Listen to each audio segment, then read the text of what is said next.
Greetings, salutations, and other big words. My name's Ethan. My handle is Wrangler.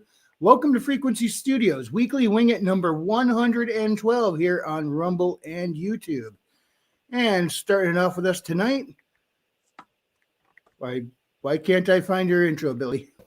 Because I'm doing a new one. Did you remove it? Yes, because I'm going to be making a different one. Dang it, I like that one better. Frederick! Oh. Coming to you live from the drawing table. How's you doing, everybody? It's a new week. I'll play this intro for you. Jewish space laser. Pew, pew, pew, pew. So, this is my first week of being a gamer. So, I've got a lot to report on it. I love it. Being a gamer is great. I got too much of a backlog already, so I'm feeling like I belong in this space now. Awesome. Yeah, I played through that game you suggested on your stream last week. Beat down Kingpin like a bad habit. Oh, you're talking about the Punisher? Yeah. Yep. And also with us tonight is King Bob. What's up? I need to load my chat since I have to sign up to chat in the freaking StreamYard crap. You know, I hate to admit it. I keep forgetting to check the StreamYard chat because it doesn't funnel it in, or the Rumble chat, because it doesn't funnel it in the StreamYards like it does with YouTube. There we go. No, Now I've got the chat open. Yeah, you got to have it in the window. Also joining us tonight, AC Pritchard. Welcome back. Been a little while since we had you on. How's it going? I'm happy to be here, guys. I've had a big week, and I got a big week ahead, so down to chill. All right. And joining us in the chat, I believe that's your lovely wife right there, Catherine Pritchard. That's my lovely wife. And also joining us is Andrew Campbell. He says, "What's happening? Good to see you, man." Yeah, you'll see you. Happening. Bob. Yeah, so AC, you got something coming up, don't you? I do. This week is Valentine's Day, so I figured it would be a great opportunity to offer my book for free for those looking for a gift for your significant other. I mean, my stories are filled with love and compassion. At least with the word choices I use. I wrote them with love and compassion. There's actually a lot of blood and gore sometimes, but I digress. You definitely poured your heart into this, because I just finished reading through that today. And heck yeah, man. Talk about intense. Oh yeah, I try to be like intense in a passive way, if that makes sense. Where it's just like, what's happening? And it's just like setting in, and bearing down harder with each passing line.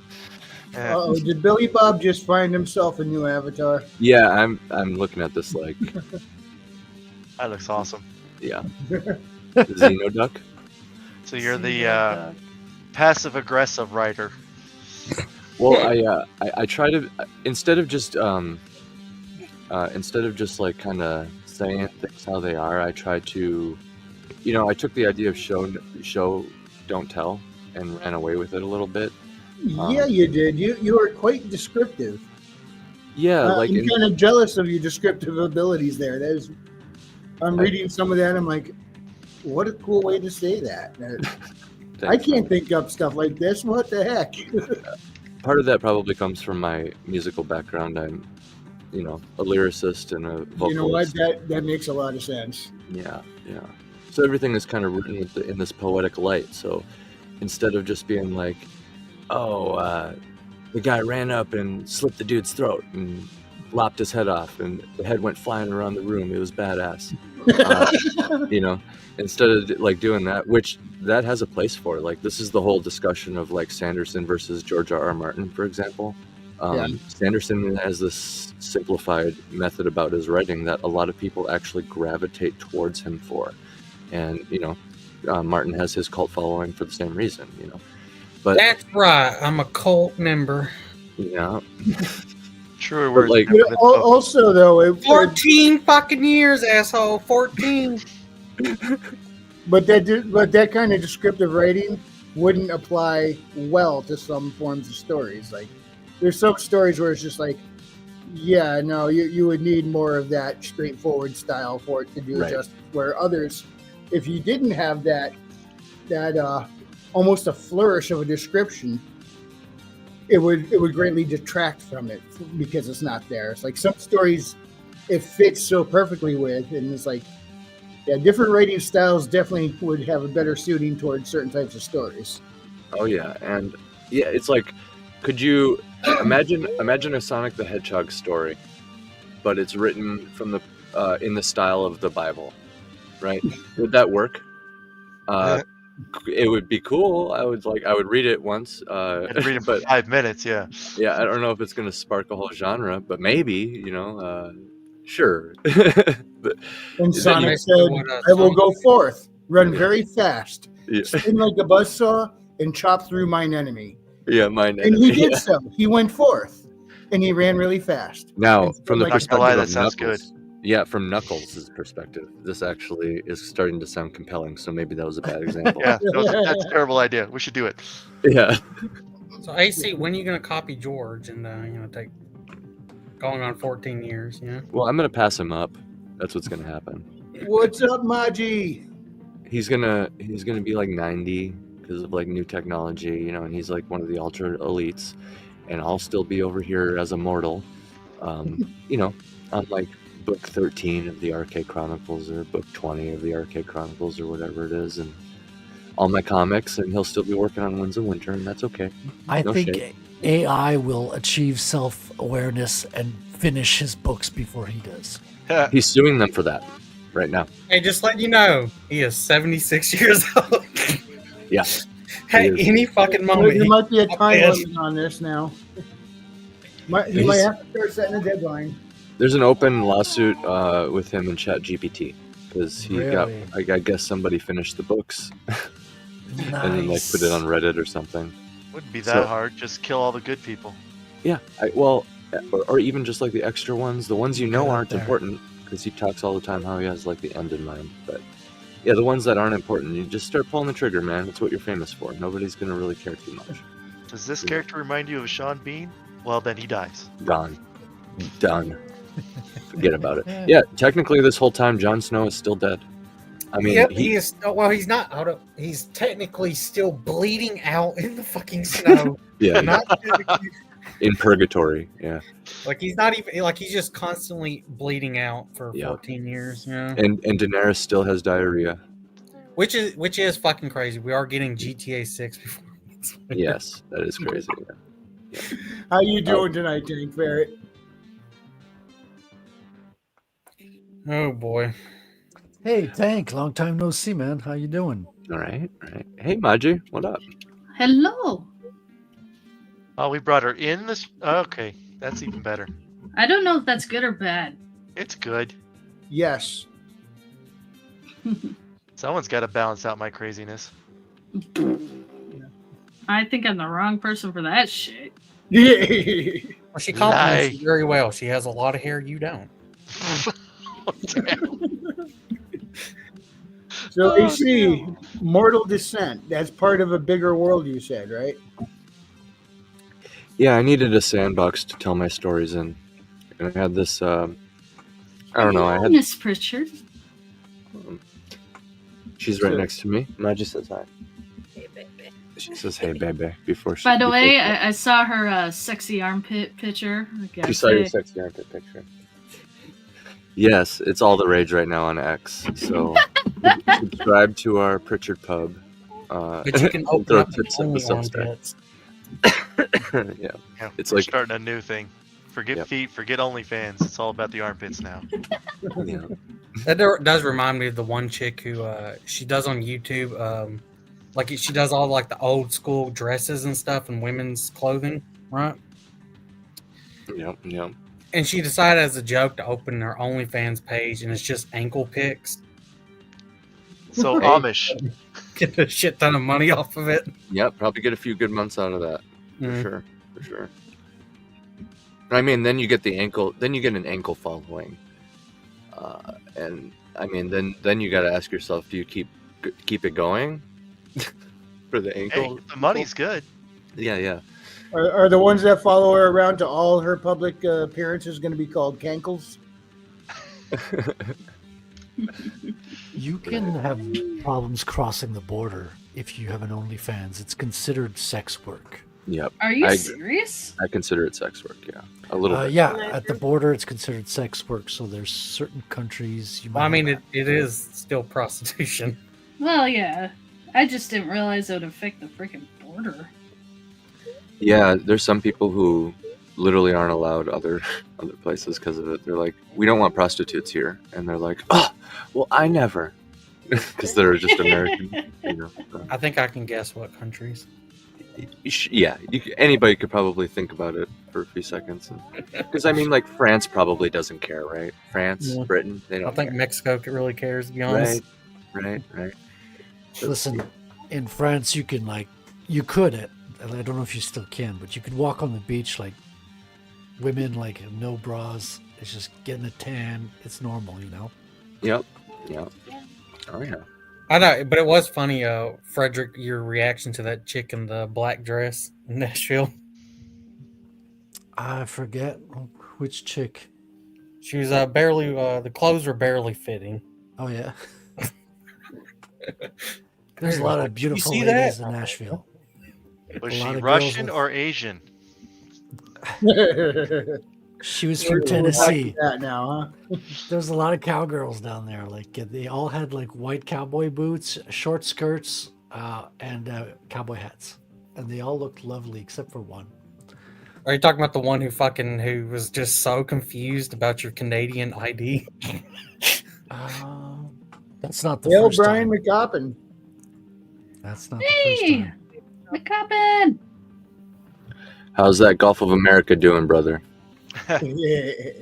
Correct me if I'm wrong. He done that so he can get around like the banning of drilling oil there, isn't it? I honestly think that's why he did it. Yeah, was part of it. because of the regulations. I'm sure it's cool though. I'm sure, but I'm That's sure there's a brilliant little move. bit of showboating in there too. But All more power to him.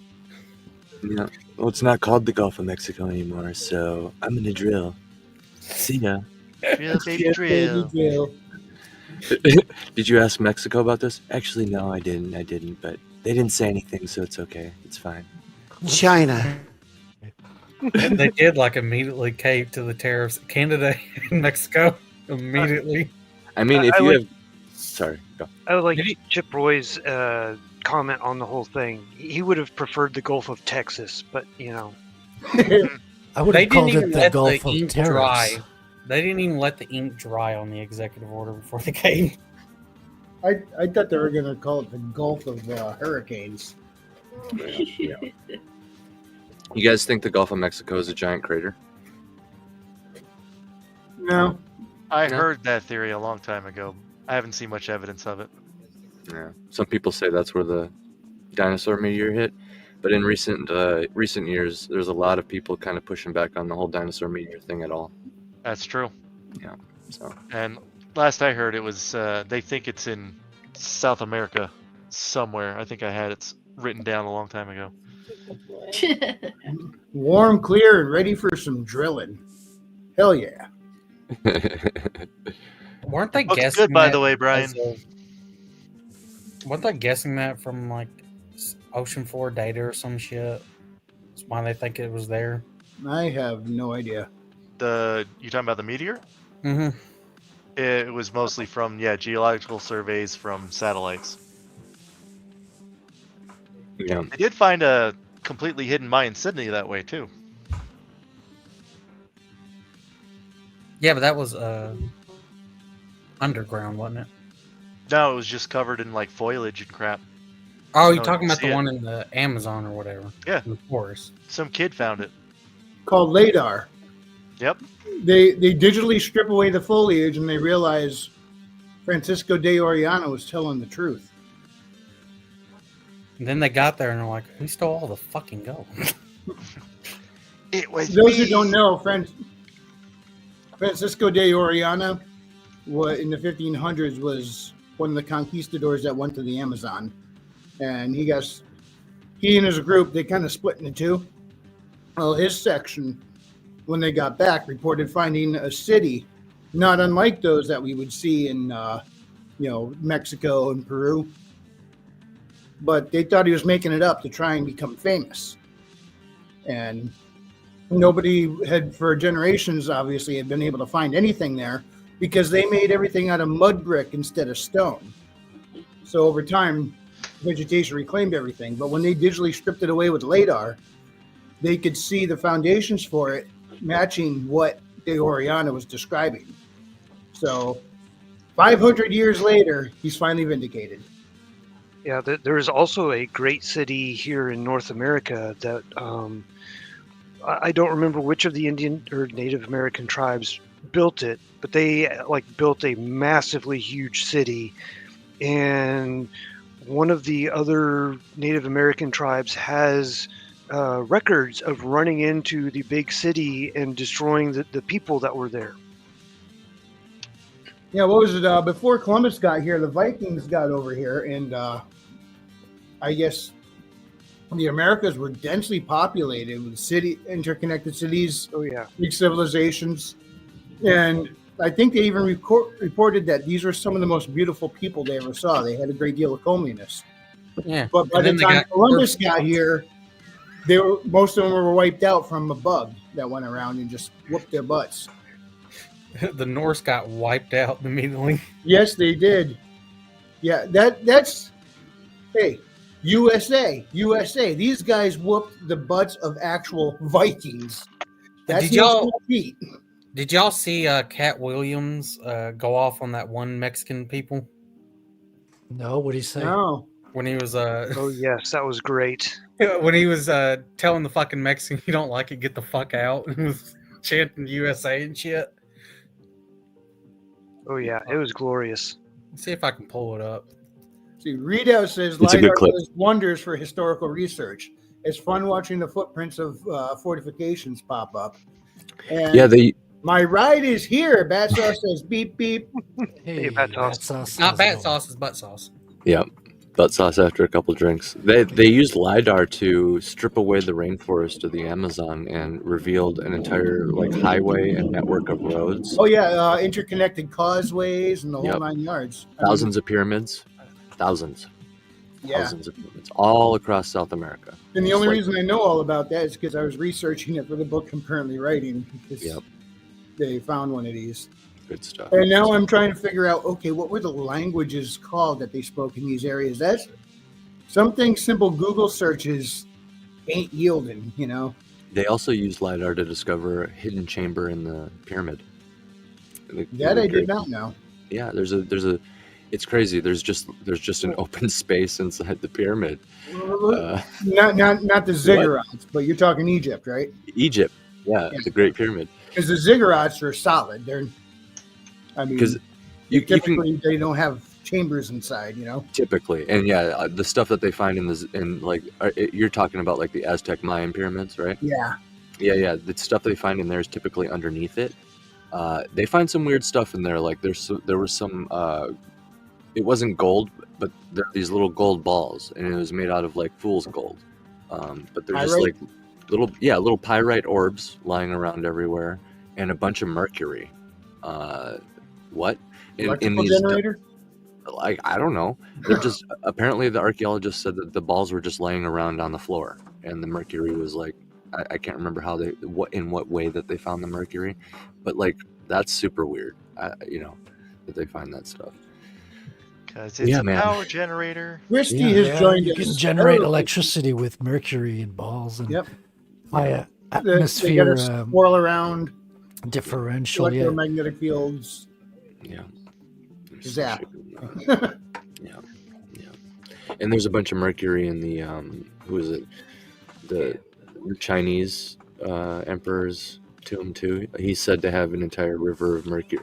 Like they basically recreated the kingdom of China inside of his tomb, and all the rivers of China are made out of mercury. The rivers and lakes and stuff. Oh, wow. Nice. Yeah. It's crazy stuff. That's Why are badass. Ancient people just obsessed with mercury. So if you're writing stories and you just need something like that, just make it mercury. You don't got to call it mercury if you need some sort of magic substance Or similar to really that. throw them off and have them die from eating a tomato. Yeah, yeah. I really do wish, though, that we had more solid theories on what was done with the mercury and the pyrite orbs and everything. Because I would love to work that into what I'm doing, but I just don't have the information. Not enough. I mean, I can make something up, but I don't Yeah. want to make something up just for the sake of making something up, you know? It's like, AC what did they do?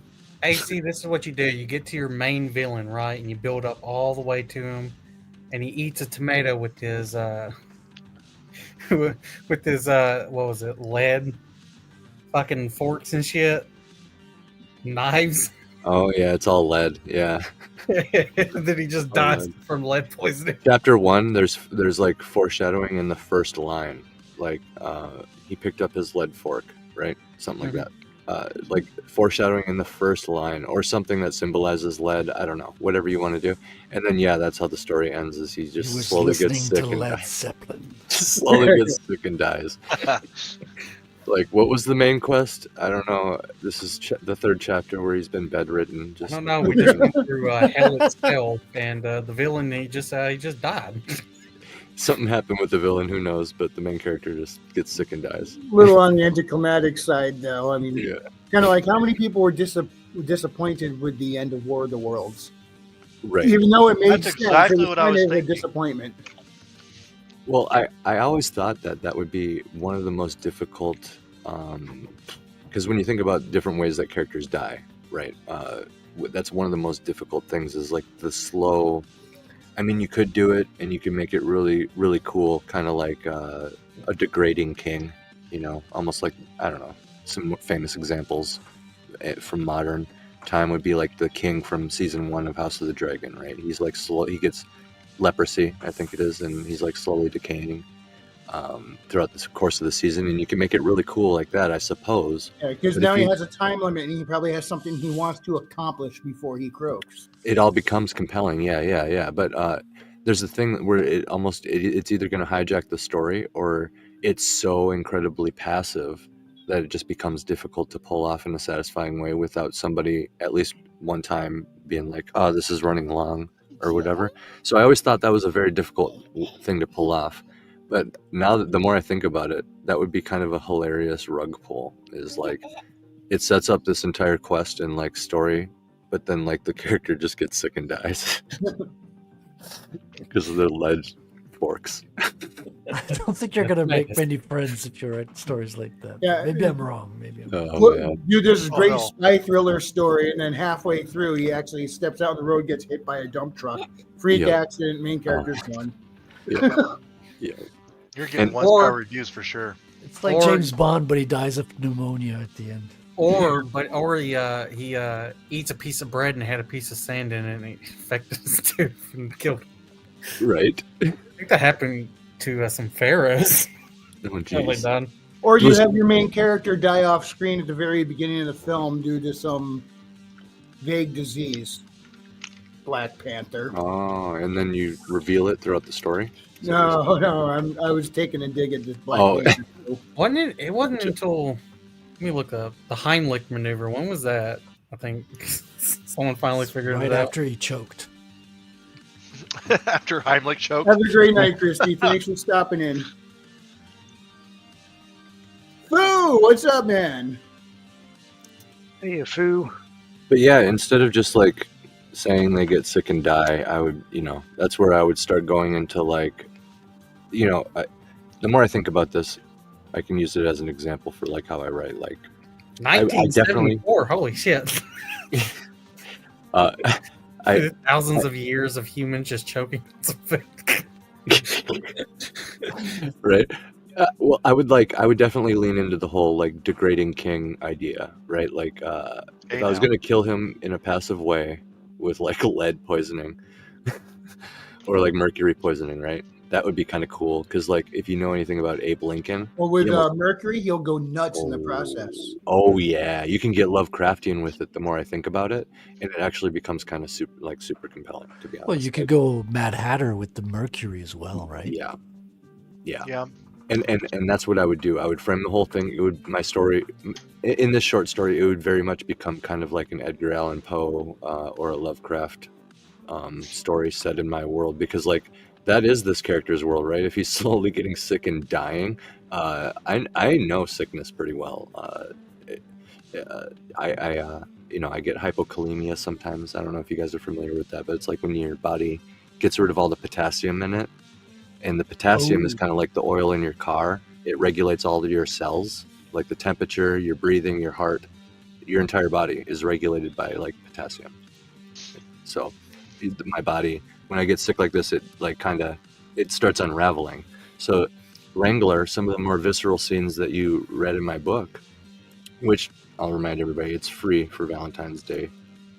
Some of the more visceral scenes in there is like almost personal experience. Like when I say like the character pushes the blade slowly, pushes the blade into the other character's chest, and they shivered and broke into a cold sweat, gasping for air and stuff like that. Like those little details I can pull from some of my own experience getting sick like this. And it's pretty brutal, but like, yeah, I do have like this relationship with death, I lost my dad when I was younger, first half of my 20s is when he passed. So, and a cousin, I lost him to fentanyl. And Sorry to hear that. Yeah. So this shows in my writing, but I don't want to be disrespectful with death, and I'm not a Michael Bay type of writer, so to speak. And so I'm gonna, I inject my poetry in there a little bit. I realized writing my novel that because I wanted to write like a tragedy, stuff like characters like Anakin Skywalker, Eren Yeager, Light Yagami, Anakin Skywalker, sorry. Walter White, these famous characters, Oedipus the King, if you want to go old school. These famous tragic characters, I feel like those are real compelling stories, and I don't know if it's just like I'm being emo about it or whatever, but I wanted to lean into that. But I realized about halfway writing through my novel that it was very quickly becoming like a Greek tragedy, and I guess I carried that forward with my Arche Chronicles, where it has this biblical or like, ancient feel to it, because I want everything to sound very mythical. And, this is it.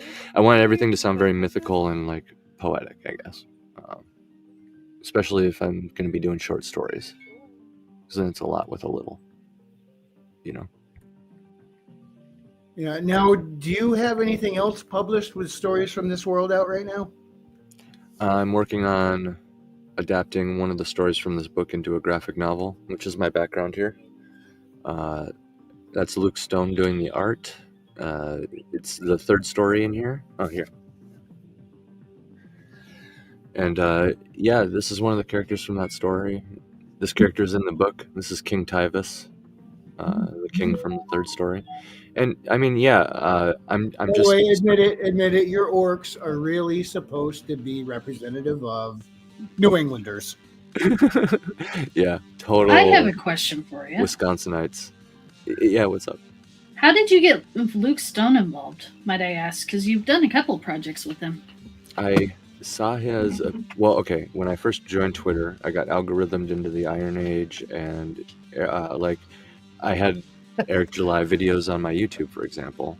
So that projected me right into, Royce and you guys and everybody. And I saw Luke as an artist, because I was asking around for artists, and I was looking to, I was like, I could really adapt these short stories into a comic pretty easily. I saw the potential there early on, because I mean, anybody who's written a full-length novel, like 90 to 120,000 words, knows that that's actually like an undertaking, you know. And it's one thing to finish it, but then you got to edit it, which is almost like, you know, at minimum it's going to take as long as reading it. Oh, trust me, I know. Yeah. I'm on edit 3 right now. So I needed to think of something that was more compatible with like my music aspirations and just everything else I got going on as like a podcaster and stuff. And just went for that. You know, I was like, comics, I think that's the way. And so I was shopping around artists. I found Luke Stone, and I was weighing them alongside several others, you know, and I hadn't made a decision yet. I saw him appear on Iron Age Nights, and I heard his whole backstory, his struggle with COVID, his music experience, his past as a pastor, and stuff like that, and just kind of his mindset with all this, and his, you know, fund my comic and all that, which I kind of view in the same terms as like things like Anvil Magazine. These are the force multipliers that really help independent creators, magazines, and you know, promotional newsletters, bigger YouTube channels, like just for example, the Friday Night Tights guys, Nerdrotic and all that. They sometimes have creators on, right? Yeah. These are the types of shows. So I saw his whole story, and I immediately, like that night, I hit him up, and I hit him up on X, because we had already, you know, I asked him his prices and stuff. I was like, yeah, I think I want you to be my artist. You know, I almost didn't even give him a choice. Looking back on it, I was just like, guess what? I chose you. And he very well could have just said no, but I guess something about You let him out of his Pokeball, huh? Yeah. I guess something about my confidence, he was like okay with it, because I mean, he really could just work with anybody, but he was like sick, awesome, you know.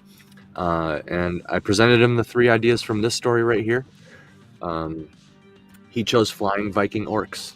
I simplified it like that. I said, do you want the reptile queen who, you know, goes on the war march?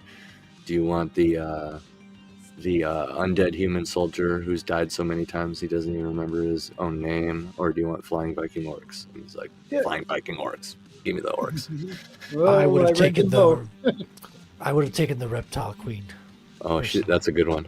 Yeah. The story starts. My first That was published. so heartbreaking. I know. I mean, all of them were, to be honest, but I want them to make you feel. And in hindsight, I kind of just write these and plan these out in their own way, like in a very mechanical way. But then in the editing and reviewing process, they become something else altogether. Like, for example, my comic here, A Saga of Sunsets, it's just all about like fatherhood, ambition, and adventure, and like the meaning of life. And I realized a lot of my insecurities about being a parent came out in that one. Think about it, like weighing what it means to be a father and living a good life against ambition and a life well lived and stuff like that, all tied together with a bow of morality and like what the right choices are to make and the right reactions to have to things. Yeah, the whole thing, like even when I read it now, the scene with the king, on the island when, you know, he's talking to his sons, I very much view this scene as like a Last Supper type of scene where his sons are gathered around him. All the other important orcs are on the outskirts of that watching, and it's just this moment you know, happening. And yeah, I still get like choked up sometimes reading that, just the interaction between his sons and him, just because I can't write dialogue unless I kind of channel it. I have to like channel it. So I don't remember a lot of the dialogue I write. And then when I reread it, I'm like, these characters are actually talking right now. It's kind of crazy. How often do you go to write a character intending the character to be one thing, and then the character just becomes a completely different character all on its own? Like, you just happen to be the one watching it happen rather than making it happen. That's the protagonist to my main novel right now, actually. The main character originally was going to be a little kobold, just like a little reptilian kobold lizard guy. And this other character was going to be kind of coming in from the outside. to like disrupt his world, basically. But then I realized how compelling it was to have like, because she was always like a female character. But then I was like, wait a minute, I became a father, and I was like, if she's pregnant, that's almost like the perfect protagonist there, because now it's a super compelling like villain or tragic character, and that's where like that started taking shape. Like the character, the more the idea became developed, the more certain characters kind of take a hold of it themselves and kind of steer it. Like there's a few lines of dialogue that I didn't intend writing or happening, but all of a sudden it gets super emotional. It's like, no, that's like what the character would say, I think, in that moment. And I, it's pretty crazy though sometimes. Like you can just take a turn, for sure. I'm sorry, I can't remember her name, but the Dragon Queen in the first story, there was a lot going on with her. I mean, like, you took a very, as short as the story was, you made her very complex with the time you had. Yeah, that one, I started with the bones of real history. So like, okay, the concept, what happens in the story. And one of my favorite stories is the story of Queen Boudica. She stood up against Rome. Who doesn't like that? She has statues over in England, upon a chariot with her spear, like she's Athena or something, and it's pretty freaking awesome. So, like, yeah, there's a lot of cool stuff there. And when you factor that into kind of the vision I have for my reptilians, they're always going to be like the tree-faring folk. Like my reptilians, you spoke of world building earlier. A lot of these stories are just a good example to show some of my world building. Yeah, and like, you definitely displayed their connection to the woodlands, without a doubt. Exactly. So, like, you'll see them with maybe some Aztec or Mayan vibes to them. Maybe even, some Far Eastern, like Indonesian vibes, with the jungles they got going on there. Maybe even some Canadian vibes. Who knows? Although Those are the orcs. Yeah. But yeah, like Native American, right? You can see that probably sometimes. I'm always going to have that. They'll never really have armor, for example. No matter, like, I'm going to showcase that in Von Coleman's Reapers in Pursuit anthology that he's got coming up. I'm doing a special RK Chronicle for that one, where it's kind of more in the future instead of all these past, and we get to see the end of the world. I'll just say it. That's the point. This is the point of the story. His anthology is called Reapers in Pursuit, which is like death. Death is like pursuing you, right? And I was like, well, the world then. The world is a character. So I'm going to try to showcase a lot of the aspects of the world, a real like mask off, veil dropping kind of thing. Like you'll see deep ones. You'll see all these things, and the reptilians in that still will not have armor, and they'll still just be like tree-faring folk, because that's the stubbornness of them, but the orcs will have their own thing and everything. But I digress. Well, the main character chick in your first story, she is no joke. Yeah. Not someone I'd want to cross. I still have yet to. I think she's one of the better candidates for like a death battle, because of kind of what you're saying. Yeah. Like the second guy is kind of. She could hang. Right. The second guy is kind of like a soldier. His superpower is like grit, right? And like maybe a low pain threshold and tolerance and stuff.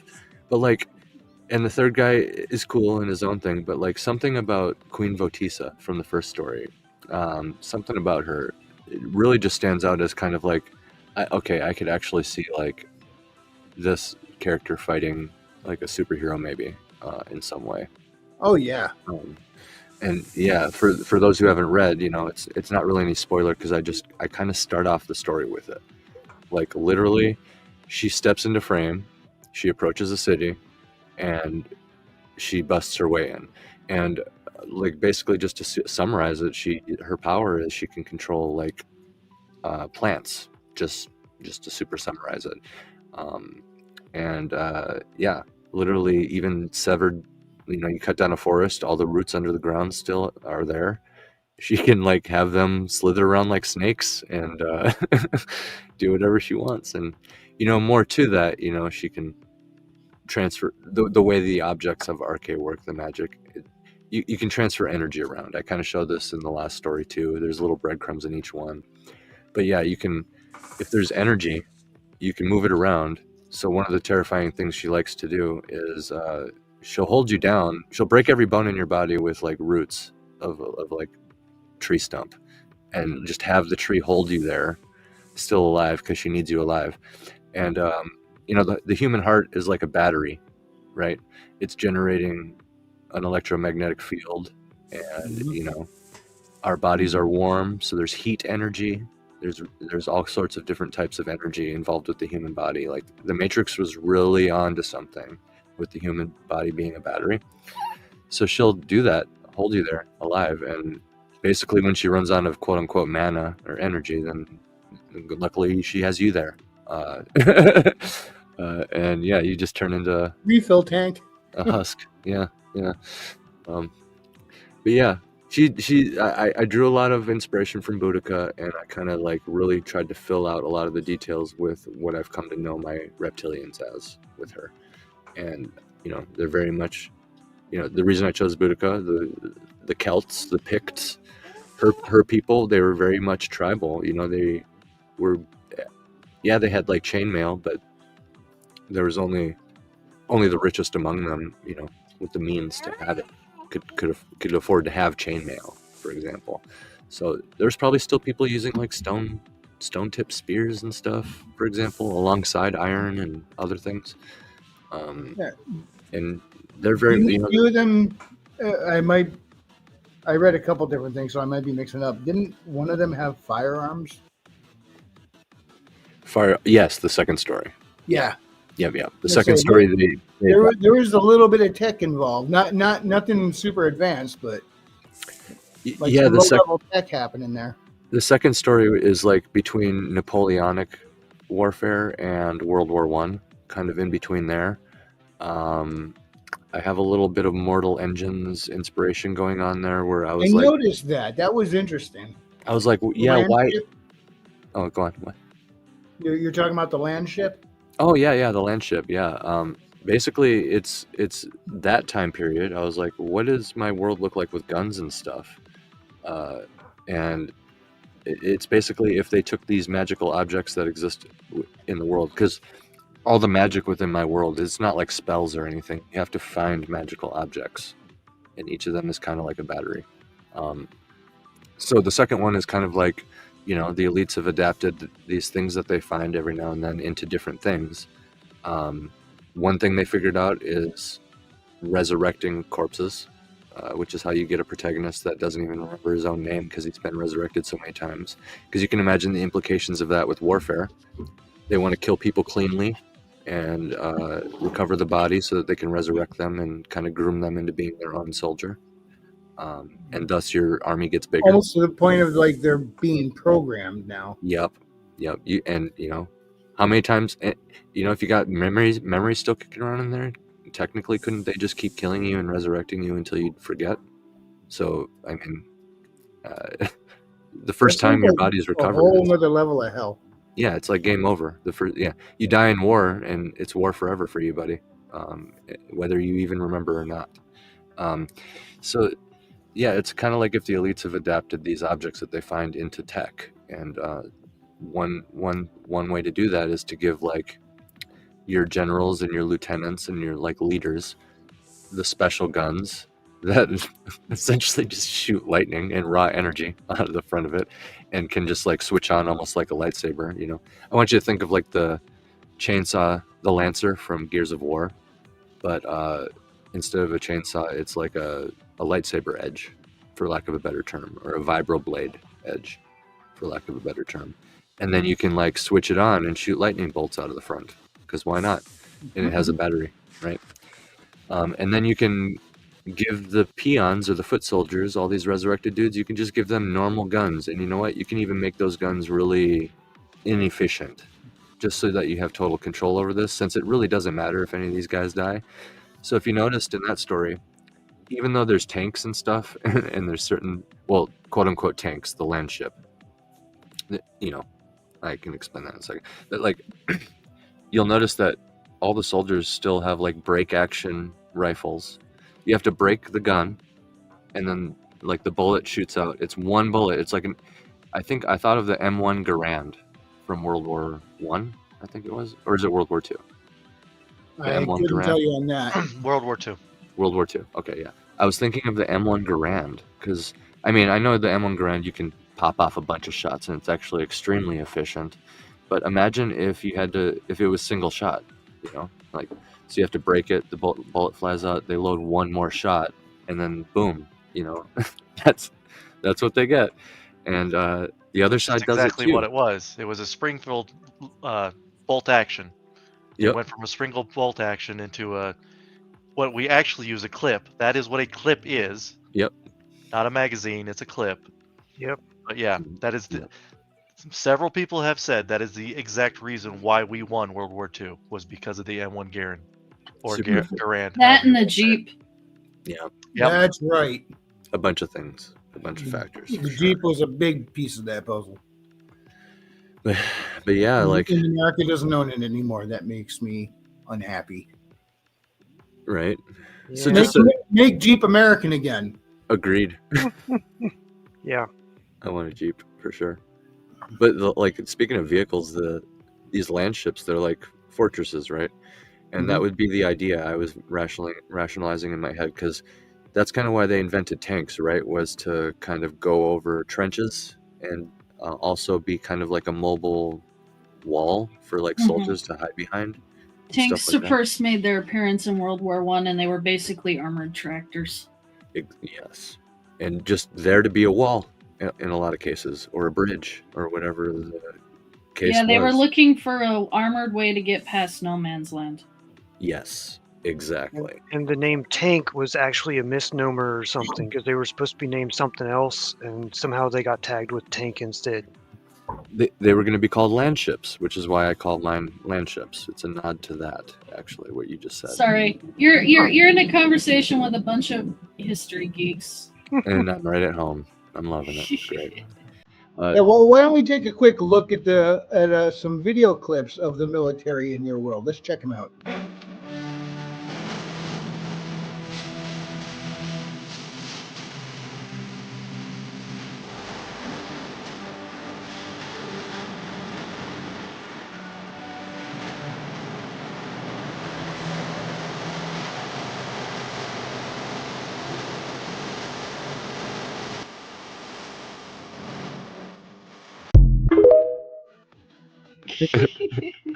Those orcs better watch out now. The putty tats are on their way. Say, I would surrender. I wouldn't be able to kill him.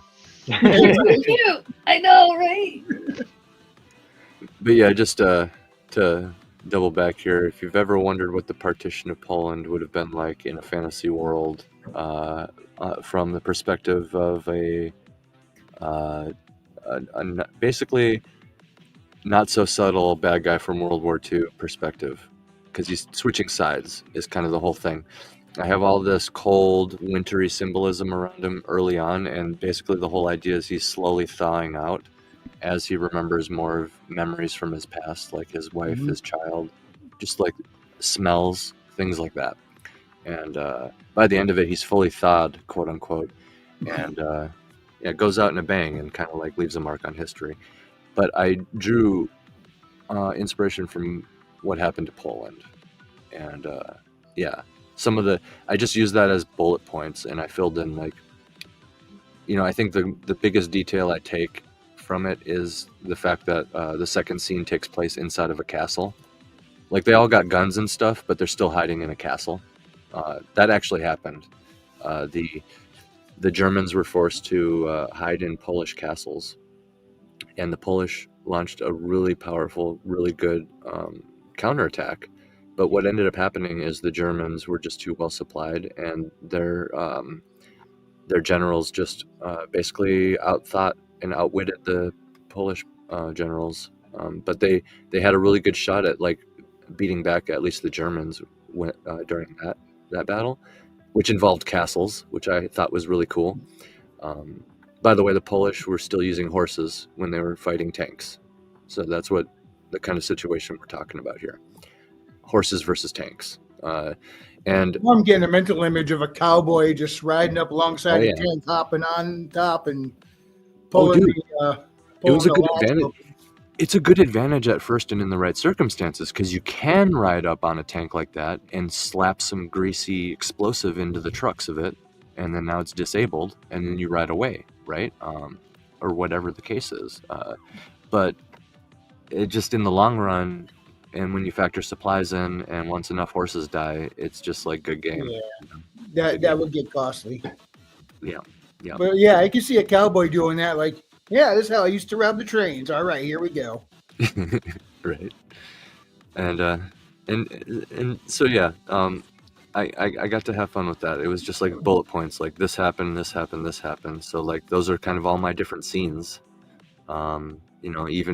Even Poland's last stand at their bridgehead, I created my own, like, because all that's required for that is a bridge and kind of a couple details. Like I don't know if they had trenches dug, but I dug trenches because like trench warfare is always the most compelling in my mind. It's the most visceral, that's for sure. Yeah. You gotta jump in them trenches and clear them out, man. It's crazy. I dig trenches. Yeah. Yeah, they're great until you have air. Then air kind of ruins the whole trench thing. And I nerfed this particular time period with, they're basically still using like zeppelins, like airships. I tried to leave breadcrumbs in each story that nod to the other stories. So, for example, story 3 with the orcs, my background here, their flying longship is kind of like an airship or a dirigible, but like in the style of a Viking longship. Since that's a main theme of that one, I had the airships that bomb, the capital city in the second story, essentially be giant blimp things too, and that's also a nod to like the Hindenburg, right? Mm-hmm. So it all kind of worked out. I just have them drop like one bomb. Everything is toned down in that way, where it's like it's probably a crazier bomb, but there's only one of them. Each shot that these foot soldiers fire it's only one shot, but it probably is like a higher caliber than like a M1 Garand, for example, and capable of a more intense shot. Because you got to think about it. Use this with your knowledge readout. Oh yeah, I know readout. I know. I just had fun with it though. This was my gun story. I'm very much a medieval writer, and I was like, I want to have some guns. I wondered when Readout would show up. We're talking history and warfare. Yeah. Sooner or later, he was bound to show up. He has been summoned. Speak history, and he appears. Sounds like me too. Yeah. But yeah, and the third story is based on the Kensington Runestone for those interested. It's not. None of these are like, I shouldn't say based, but like I should just say inspired. Yeah. Just like how Hollywood is based on a true story. What are you talking about? The Woman King is the most truest of stories. Exactly. That actually happened. No. Netflix has the Woman King beat with Cleopatra. I was just gonna say Cleopatra. No. Woman King's worse. Yeah, they're both pretty bad. Way but worse. they miscast for Woman King. It should have been Jennifer Lawrence because she's the first female to ever female. I'm waiting for diverse Joan of Arc. That was good, Reed. That was good. Mila Jovovich is the best Joan of Arc. I don't want to see another Joan of Arc. They picked a story of characters that are from the actual worst country for slavery in Africa. Right. I've been waiting. Not only that, those women were even worse than their forebears when it came to slavery. Oh yeah. Their entire story is them gaining power and then doubling down on slavery. Yeah, I've been wanting to do a Joan of Arc, Arcade Chronicle. Start with the bones of it. That's kind of how I view it, like the bullet points. Like what happened? Oh, a little girl hears voices of God and becomes like a general. Just basically the broad strokes. Because I think she could. Because I think they could. This is kind of begging to be in my world because she could easily find an object that's talking to her, and that could have any number of reasons for why that's, and then this thing, I've established, as Wrangler knows, reading it, like if you have one of these objects, there's some sort of weird connection you can make with them, and it kind of allows you to just release the energy stored in it. So like, I don't know, if the thing just seems innocuous, it still has energy, which means Interesting use of the crystal, by the way, in story 3. Oh, the Viking crystal, you like that? Yeah. Oh yeah, I do the Viking crystal, guys. That's what his magic object is. It's a Viking crystal. If anybody familiar with Viking, I was intrigued by how you used it, and it worked in with technology.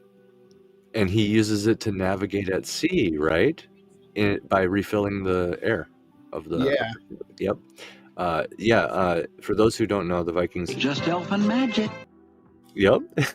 the Vikings, they used crystals, a certain type of crystal. I don't know, it like allowed them to navigate. Is it crystal meth? Looks like it. For sure. Looks like it. And I that wouldn't surprise me. Oh, since your wife is here, let me play this clip. Yeah, do it. Oh yeah, AC, it was your fault I was shirtless at that party too. He came out, give me a hug, and it exploded. It went everywhere. And then I was shirtless for 6 hours. That was fun. I was waiting for it. Yeah, I was shirtless for 6 hours. That's Yeah, just funny because that's exactly how that happened. it is actually. And to be fair, it's his idea to stay shirtless. It really Well, was. that's not a shock. He needed to dry out his shirt over the fire. He insisted, which it added to the vibes of the party, I guess. He's probably looking shit, for an you don't got the excuse to clip. take it off in the first place. Yeah. Be Frederick, honest, you need to send that's him the probably phrasing what it clip. was. You need to But, send him the phrasing clip, Frederick. Say what? You need to send him the phrasing clip. Oh, yes. It's Yes. a good one. Oh, but yeah, the Vikings would navigate on cloudy days with these crystals, right? So it's like a thing. Like Vikings, you think like, horns, the Viking longships, and like the crystals, and I was just like, that is just a perfect thing. Vikings, all their sagas have stories of magic objects too. It's just, I don't know. I feel like it would be an easy, comfortable thing for me to go back to if I ever Have you needed seen another story. the commercial for helmets? No, Let me see if I can pull it up. do it. I wonder where the whole horns thing came in with the Vikings, because historically they almost never had horns on their helms. Right. But it's just cemented into the mass consciousness that Viking helmets have horns. Hollywood and entertainment.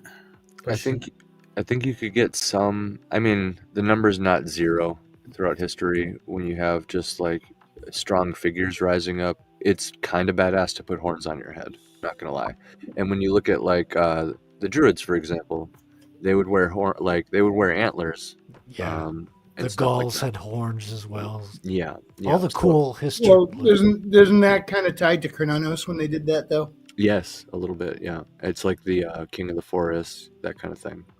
It's Let me Cronos. know if it's fucking up. If it is, I'll get someone else to pull it up. Wasn't it more the Germatics, the Germatic warriors that wore the horns, and then the Vikings just adopted it?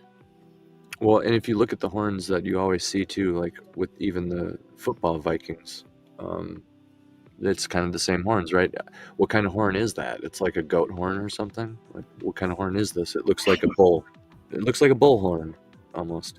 So if you think about it right off the bat, like, what kind of animal would even give a Viking this type of horn? So immediately it almost doesn't fit unless you start like getting them down, introduced to like the Roman Empire, when because I think the Roman, or like Spain with the bulls, down with the actual cows and steers.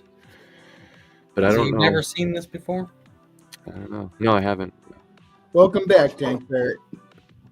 Hey, Tank. What up, Tank? Just let me know if it's fucking up. See, that was an accurate helmet. No So far, horns. so good. That's accurate. Yeah.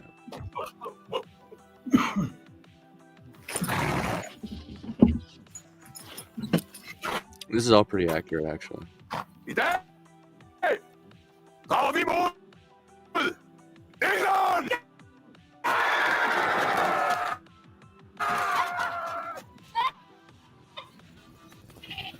would say I don't know about the horse though. Maybe if they know about England, they could probably get a horse.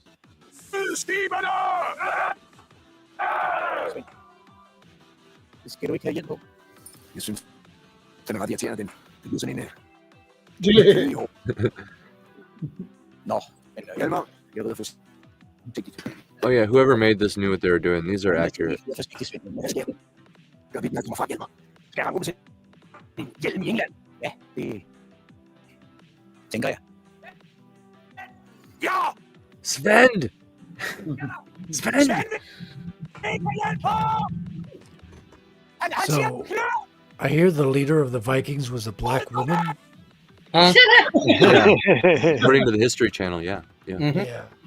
Do you guys want to see? Even though shield maidens weren't actually a thing during that time either, if I remember correctly. Kind of a bullshit fact. Shield maidens really are just kind of out of the idea of the Valkyrie. And the Valkyrie really is just an angel, and even when you think of it in the Christian context of an angel, angels have like armor and stuff sometimes, and they're usually feminine. So, I mean, like it's not that far of a stretch, and it goes into other cultures too. Right, but I'm just saying when people or like the History Channel talks about like shield maidens being like an actual real thing back then, it's like not really. Not a thing. No, not really. Women were more property or used to defend their homes than anything. They weren't really... exactly. That first scene in the Vikings show when Jurgitha, I think her name is, defends her home from the two guys that come in. Like, yeah, the whole thing is kind of laid on in like a feminist kind of way. Like, for starters, even one dude versus two other dudes.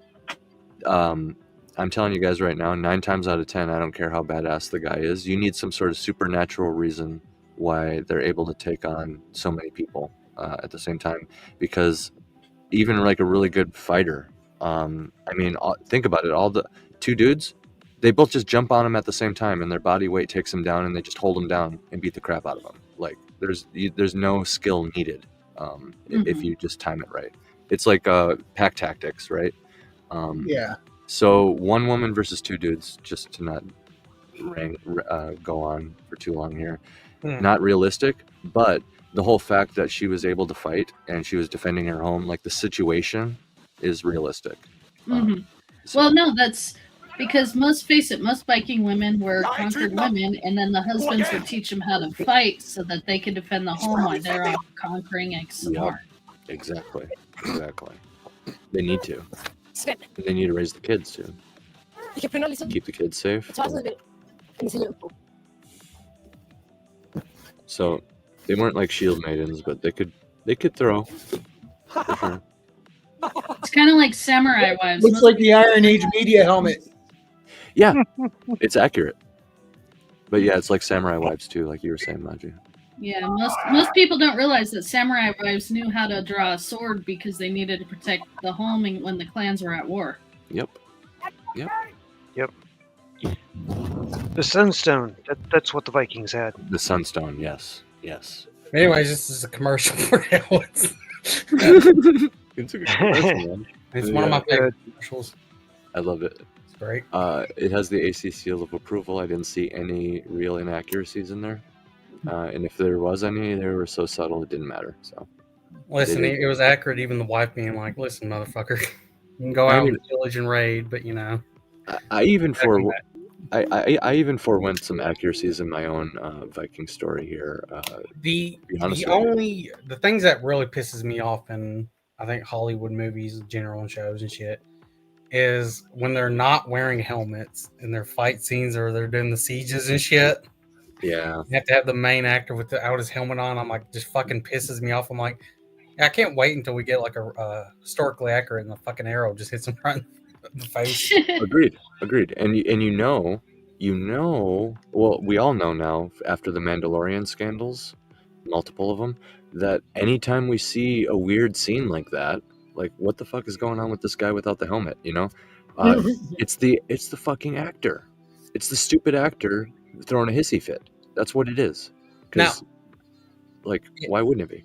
You know? I hate the House of the Dragon because of season 2. Yeah. However, in season 1, I did actually give them respect where they did tell the actors, "No fucking cocksucker, you're wearing the helmet." Yep. And made them wear it. It's part of it's part of the appeal of like the George universe or whatever. Like you need to be realistic. It's part of why a bunch of shitting the bed happened in the end of Game of Thrones. It's part of why you don't like season 2. I'll be honest with you. That's what it is. And they could still recover, to be honest. Oh no, they can't recover with House of the Dragon. Nope. Yeah, they did reveal some stuff in season 2. Oh no. They not only will they can't fix it, what they did in season 2, it's ruined. I'm afraid to ask. It's starting to come back to me now, so I think you might be right. So they basically slapped George in the face by saying it's their history now. George does not like them. George is pissed. This is one thing. Well, I'm sorry. He has no room to talk because he won't even finish his own damn book. Yeah, but still. If you have someone like shitting all over your shit and then trying to claim it, you're like, from an objective perspective, that's enough to dislike the show. Like, like if you erase the name George, like if this was like Missouri Bill, right? Jared Christman, and somebody was doing all this. And this is excited and concerned the fact that Amazon has streaming rights to his show. This is the slippery slope. I'll be right back. The slippery slope of this is. Before in season 1, they were saying, well, this is our adaptation of the Dance of Dragons. Now it's, this is our history of the books now. I think it's not just an adaptation. Now it is an official fact, whatever. Well, George was doing all that virtue signaling too with the Writers Guild strikes and stuff like that. And on top of that, every now and then he'd come out with a statement, whatever. I think he mentioned fascism once was the reason he hasn't finished his books, but I digress. That's a ridiculous excuse, George. Right. Sorry, but the big thing in this that I can't fix is what is it called in Christianity? Calvinism? Predetermined bullshit. Yeah. That's what they're doing with they did in season 2, saying it's predetermined, which is contradictory to the whole fucking series. Yeah. The whole point in the books is prophecies aren't set in stone. They're usually made, or you end up making it come true. The biggest example is Cersei in the books. Well, and also that's the whole reason why Bran's character matters. Why does Bloodraven want him to learn the entire history of humanity and download it into his brain? Well, it's because it can be changed, like the future. Because like he says when they're having the visions or whatever, the trees are like a stone in a river. Well, hold up. Not the visions in the books. It is actual time travel. Yeah, that's kind of what I'm getting at. Yeah. The green site. He marries the tree by eating brains. I actually don't think it's brains. It sounds like the Weirwood version of the what is that? The House of the Undying. That shit outside of there, the woods, the black woods with blue leaves. It's made out of Jojen, though. You have to. I don't believe that. No. Yeah. Where did Jojen go then? And why is Mira so sad? Why is Mira so sad? I think Mira would be more. Her brother. Dude, if you look through the evidence, it's fucking Jojen paste. Oh man. No. Here's one. What is it called? I'm fucking forgetting it. I'm about to just call you all nerds. It's the blue drink outside of the Nightshade? The Undying. The Nightshade drink or whatever? Yes. Yeah. In that, when you drink it, it tastes like fucking rotten meat and all kinds of disgusting shit, and then it morphs into your favorite food and shit, and your favorite smells and all this other stuff. Which is exactly like the Weirwood paste. It's like a drug. Yeah, dude. It is exactly like the Weirwood paste. So is that duality? Is that so do you think that's like ground up Weirwood acorns then? And then like the Nightshade is like ground up because there's an inverted Weirwood tree. I don't know if you knew this. The Nightshade trees? That's the shade trees. Yes. They're black with blue leaves. And the leaves are specifically what they're doing to make the Nightshade stuff. So do you think it's that simple where it would just be like, yeah, we just grab like these purple acorns and grind it up into the Nightshade tea? Or do you think there might be some magical aspect or human sacrifice involved with it? Like like a lot of other things that imply. Like think of Melisandre, right? She's obsessed with, like she burns the leeches in the fire, right? It requires a sacrifice, like some sort of trade. Right, but we don't know if I guess that there's blood or anything in there. I mean, it could be. That's true. That's true. It's just described as a pink paste. It could Right. be which the werewood, like the werewood leaves are red. So If I remember correctly, it's described as white paste with red stuff. That's right. The red veins and shit. Yeah. Yeah. Yeah. I don't know. They gotta.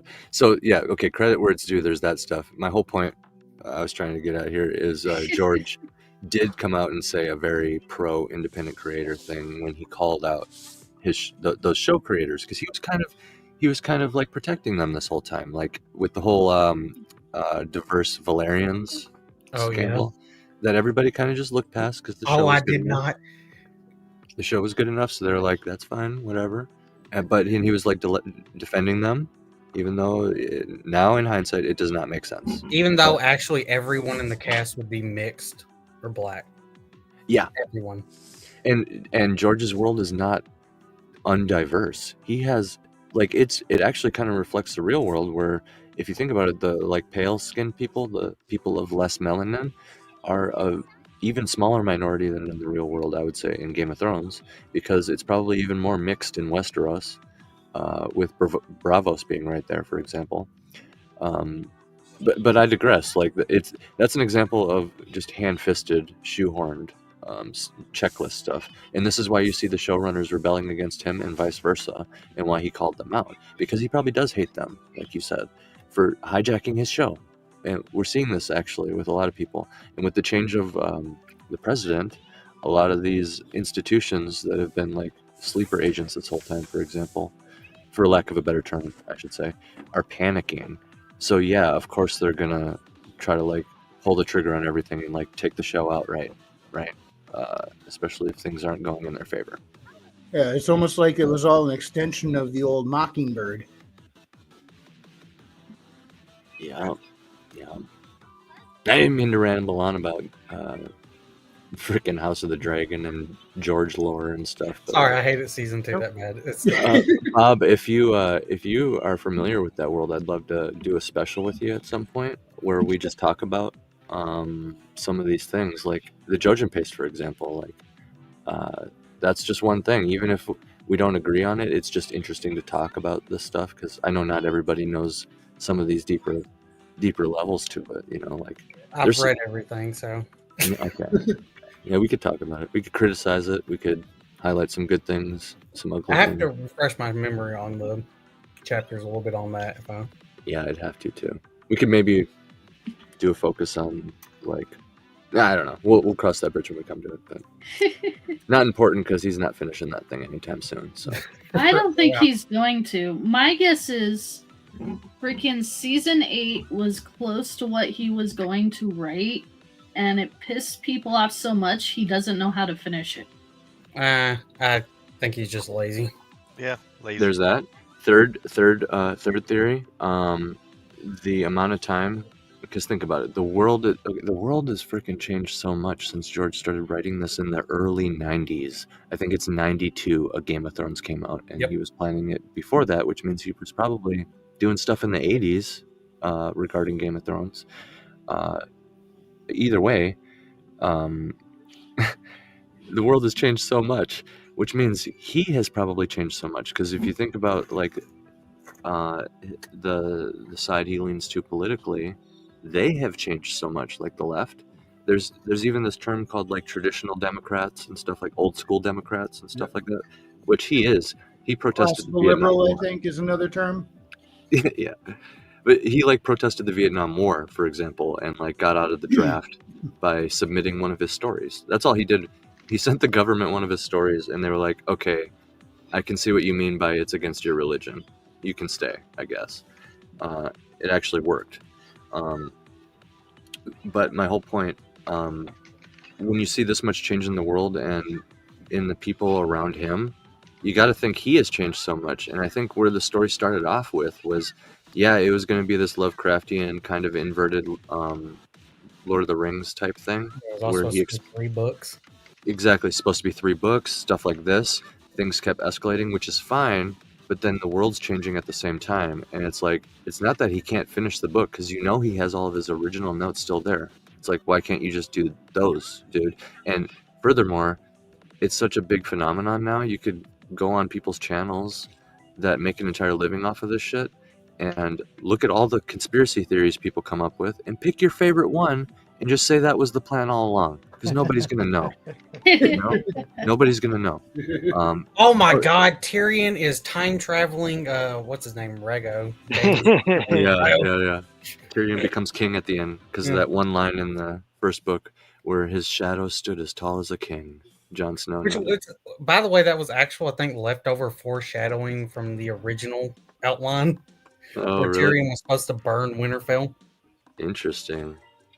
Oh, well, I think, that's where that foreshadowing ended up going into, is when he was like babysitting Winterfell, or babysitting King's Landing. He was acting as the king, and that's the gaslighting people say. I'm always, you present the most ridiculous tinfoil hat theory about Game of Thrones and shit. I'm gonna gobble it up unless there's strong evidence to disprove it. He's not finishing it anytime soon, so I'm gonna believe whatever the fuck I want. You know what's gonna happen? The moon is gonna get cracked open like an egg, just like all the Dothraki talk about in their stories.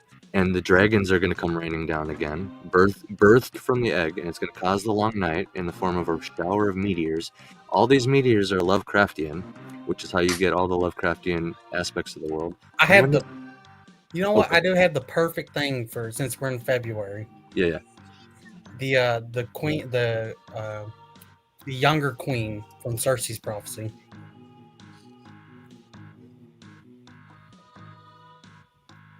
Who is it? Oh, I believe it's Brienne of Tarth. Think so? Oh, yeah. That would be ironic. She's younger. She is 19 in the books. Her nickname is Brienne the Beauty, and I do think Jaime's going to want to shag her. See, this is what I'm talking about. And even if that's not George's plan, he can look at somebody laying that kind of thing out and be like, damn, I didn't have any plans for her. Ugh. Looks like I can check that off the list and finish my goddamn book, right? That would be hilarious. He's just stuck. And then he looks at all these different theories on the internet, picks one and goes, I like that one. Now I can finish. He can just do that and people would be happy and nobody would ever know. Just don't Do you tell also anybody. think there's any degree of, like you were mentioning, his party having gone to such an extreme that he's afraid to finish writing what he wanted to write because the original it would no longer be accepted nowadays? Okay, because all the evidence in the story, the foreshadowing, really points to presenting this crazy amount of corruption, not for the sake of nihilism, but for the sake of propping up the true embodiment of a hero, which is self-sacrifice. You look at everything Daenerys Targaryen does. She is completely symbolized as a mother goddess, a good deity, a benevolent, caring deity that is self-sacrificial, which you mentioned the House of the Undying. That's a great example. What happens there? She literally sacrifices herself and is rewarded by her dragon saving her last minute. Or, so, the whole thing AC, that happens. Yeah. I do think she is going to be evil towards the end. Right, now. But I'm just saying, like, his original ending was probably leading all the way up to this stuff. I don't even think it was diverting from that. I think it's because of, look at the ending of book 5. When she talks about, because the whole book is her saying, don't look back, and now she is. And she's remembering her house name, Fire and Blood. Now, it's fine to do against slavers, but you bring that over to Westeros. That mentality. Some people think the slavers are symbolism for the others who enslave humanity in the afterlife in the form of the whites, the zombies. And so the breaker of chains is kind of a clever way of foreshadowing that she breaks the chains that the others have over humanity, because the implication here is that all of these people's souls are still trapped inside their body. That are being animated. They're not allowed to pass on, which when you look at how, the overall corruption of the world, right? The seasons, there's a corruption of seasons. Like there's long nights and like endless summers and stuff like that happen. There's this weird freeze that's happening on the world itself. Like everything is out of balance, and it's because of, I think it's like leading up to things like that. So I think you're right. I think there is still a huge chance that she becomes evil. I think there's a chance that he could just lean on his original ending, which I believe is true heroism. Which, if you're gonna do it, and the whole idea is pointing towards self-sacrifice, and Daenerys is constantly showing that she's willing to sacrifice herself. I mean, even going on the back of a dragon and riding into battle. I mean, the last thing that happened It in the book. just sounds badass. Just Yeah. So when I say evil, I don't mean like she's gonna be like some mustache twirling. Oh yeah. I mean just be a Targaryen. Yeah. Learning the wrong stuff in the with the slavers, which she should have outright fucking murdered. Let's be honest. Like everything that's happening to her is just her not going full, just burn them alive. It's true. But she's gonna take that learning from Marine and she's gonna try to go over that with Westeros, or Westeros is not really appropriate. Also, she's gonna let a Khalasar know that you can go across the sea. The fucking murdering rapist. Yeah, that's the biggest evidence. Just look at her army, right? Yeah, her army is the Dothraki. So, like, okay. And you're right. Like, she's used to dealing with slavers, and then she's going to be moving over to like lords and like kings and stuff like that. Totally makes sense. I can see that being disjointed. I can see her being presented with that, and I don't know, man. This is the whole thing, and this is why there's entire channels built off of theorizing about it. Could go on about it for days. We could have a special about it. We'll do our own thing. We're having one right now. Now, if it turns out, big if, obviously, he is worried about the political climate and the story he wanted to tell wouldn't fly with his party nowadays. Would the cultural pendulum swing happening right now? Right. You think it might reach a point where he goes, hey, you know what? I can probably do it without a problem now, and all of a sudden, out of nowhere, surprise, I'm publishing the books. Yeah, but I think he still has a problem of... Well, look at the fan base he played to. He's got a problem no matter what he does. The series can be finished in 2 books, but can George, in the way he writes, be able to do it? Right. I don't think so. And I also have this theory. One of the other, there's so many different paths this could branch off. Because like, what if he just has it finished? What if it's been finished this whole time? Because you're right, it's been a long fucking time, hasn't it? Hey, Renison. It's been a long time. So, what if it's just been done this whole time and he's like waiting? And something like Wrangler brought up, like the political climate shifting over, that actually could. Like, I wouldn't be surprised if all of a sudden he just drops it. Like, oh, guess what? Boom. I don't know, because unfortunately the political climate shifting is not in the favor that he's been leaning on. And that's the other thing. I think it had a more traditional ending. Like he was presenting all this corruption so it could be juxtaposed by a brilliant, honest ending that all the foreshadowing was leading to, like Euron Greyjoy is about to become the Antichrist, basically. But as we know from any Lovecraftian bargain, that's going to flip on him, and it's going to be some sort of apocalyptic thing that the quote-unquote good guys have to save, or whatever the fuck else happens. And it sounds like he's trying to figure out that whatever the heck else part, right? Instead of just leaning into what I believe was a more traditional ending. What up, Lord Otter? But yeah, maybe he doesn't want to release that because it's a little bit too, like, it would be perceived as like maybe right wing, right? Look at like how people react to Tolkien. That's my case in point right there. So I'm going to shift this conversation over. Yeah. I rewatched 30 Nights, Days and Nights again. Been a while. Movie mostly holds up. I actually really like the vampires in that. I don't know if they're, is their language based on, is it like an actual language or is it like a made up language in that movie? If anyone y'all know they were speaking. I remember there was something to the language, but I can't remember the details. There's something around the language though, now that you mention it. Otter, do you know?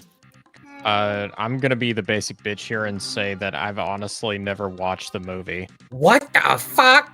Go watch it. It's not a perfect movie. There are some issues, but it's God, you gotta watch it. I was into it All back in high school, which is why I know there's something to the language that you're talking about. I Yeah. know you're onto something, but I I just didn't know if it was they were going for this is like an old language or whatever, or it's an actual real language that they're speaking. I'm quite sure. Otter, you know what the vampires look like, don't you? I actually don't. Show me. Yep. Yeah. Oh yeah. Oh. All sharp teeth, I believe. Yeah. It's a really good movie. On the subject of vampires, Nosferatu is good as fuck. Oh yeah. Oh yeah. The new one or the old one? Both probably, but like the new one. They recreated the scene with the shadow on the wall with the hand going up the stairs. So there's some 1-for-1 shots in there. I'm kind of curious to see what I would think about the movie. I'm not the biggest fan of that director, but from what I've heard of this movie, it sounds like there's some really cool things going for it. So I might have to check it out. Let me put it like this: you get to see all-out scene of like people getting ripped apart by vampires in the town.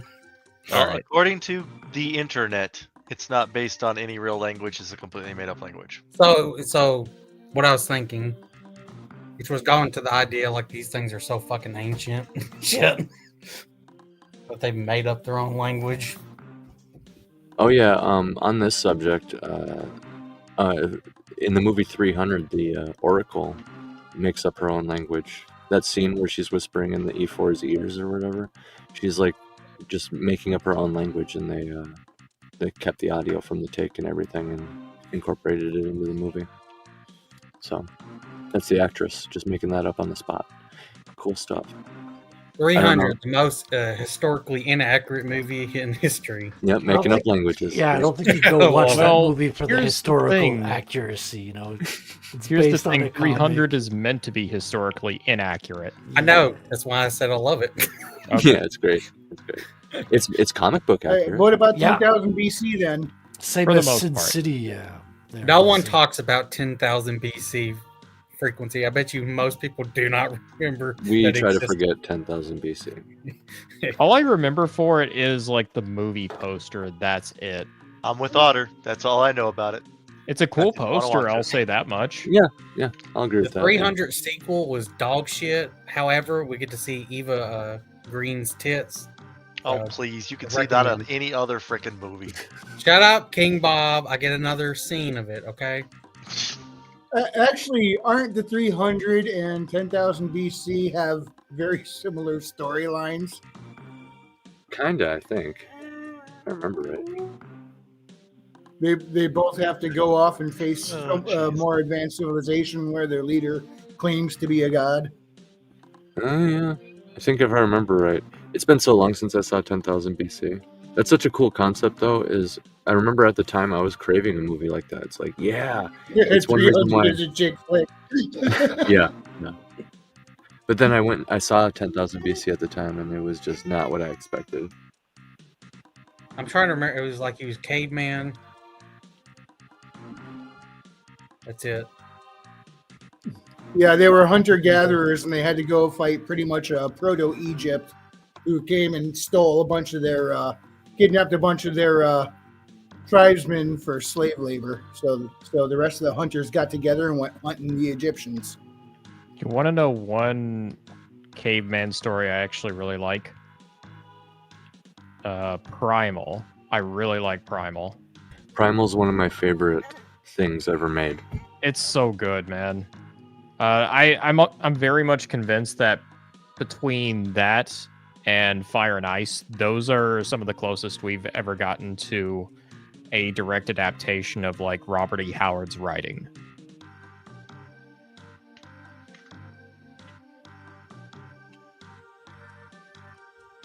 Chick flick, that much glycerin slicking down that much beefcake? Sure, I can see that. I'm afraid to. Oh yeah. Frank Farrell says Primal is amazing. I really like Primal. It's a masterpiece of storytelling, and I'm sorry to say I've never seen it. Howard's original work or his edited by like Sprague de Camp? His original work. So there's a lot of good to be said for Sprague de Camp. I don't like Sprague de Camp all that much as a writer, if I'm being honest. I believe Primal Season 2 is getting ready, if it's not out already, because I tend to miss these things and have to backtrack. But yeah, they're following the protagonist's daughter for that one, so I'm going to have my eye on it because that reeks of maybe potential pandering, but at the same time, I personally have a female protagonist that's pregnant, so I definitely see the value in having like a young, I even have a young adult male as a protagonist. So like having a child and then making her female on top of that is a compelling protagonist, especially in like a really dangerous world. Because the thing that the protagonist always had was he's like a caveman, right? So he has like his strength. You can make it more compelling by taking that away. If he tries to go the feminist angle with it, I think it would really fail because this is a Agreed. story where there's basically no dialogue. And a lot of feminist stories almost rely on there being dialogue. It's like, how can you really get that across whenever this is a story about survival and all the characters do are grunt or scream? Right. And while it's on screen here, actually, this is one of my heaviest inspirations. I really love Genndy Tartakovsky. I would love to have something that's similar to his animation style actually be what I use to like animate my comics in the future, right? That would be a dream come true, to be honest. So you'll see like a lot of kind of that type of storytelling. Like he's a very visual storyteller. For those who are familiar with, Primal and another Samurai Jack and the Star Wars Clone Wars, the good one. The series. There's a lot of fans of the long series. Yeah, I'm a huge fan of the Star Wars one. The two. Such a shame you have to specify that now. I wish General they would. Grievous right? was so cool in the Genndy Tartakovsky version. He's my favorite character, specifically because of that, Lord Otter. And it was the first appearance of Grievous, right? Yes. And they fucked him up everywhere else.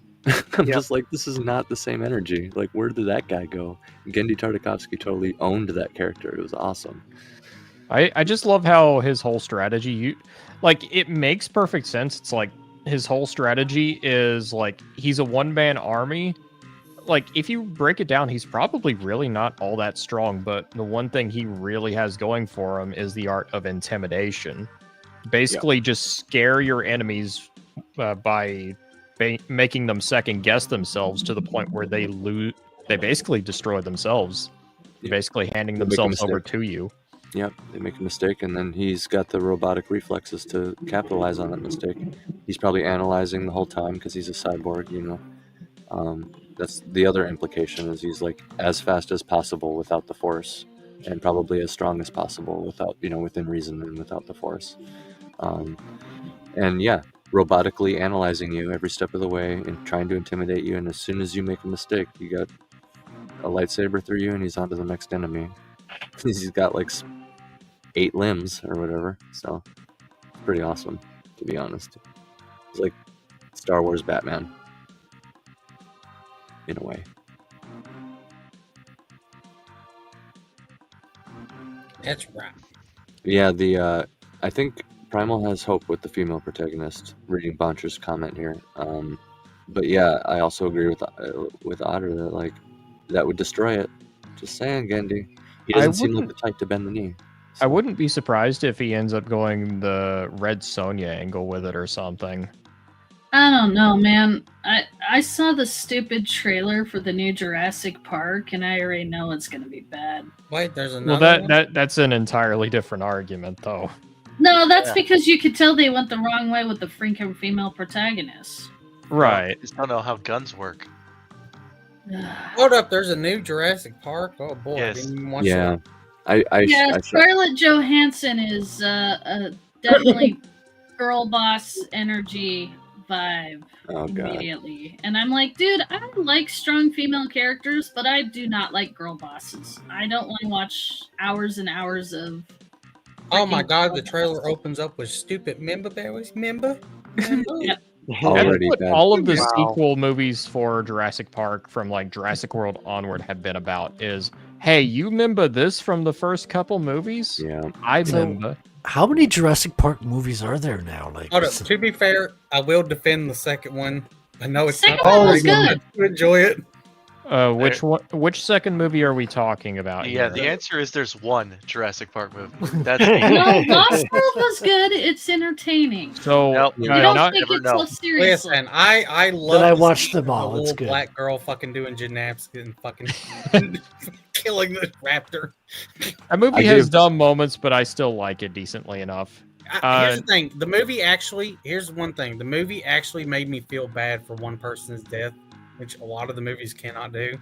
Which is the balding dude, little short dude in the movie, who was using the truck to keep them Yeah. from going. The one that over. looked like Mario.